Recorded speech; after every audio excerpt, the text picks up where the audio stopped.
Ito na guys. Sa tagal ko nang hinintay guys, nagbunga rin siya guys oh. Yan.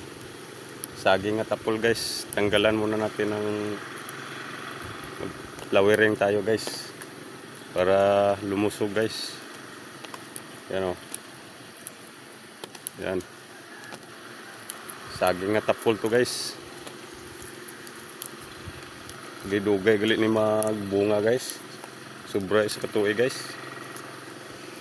Yan guys.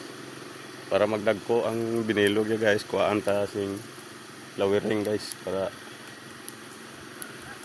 dagko ya binilog guys. Yan. Ito.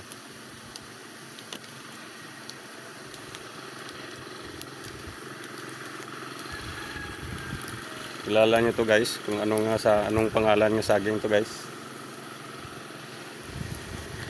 So deres amon guys, tapol ini guys. Yan. Pero isa ka puno lang to guys. Pero yung iya saha guys damo. Ito na guys, tapos na guys, you know, kita yo. So, yan. Tapol na saging yan guys. So thank you guys.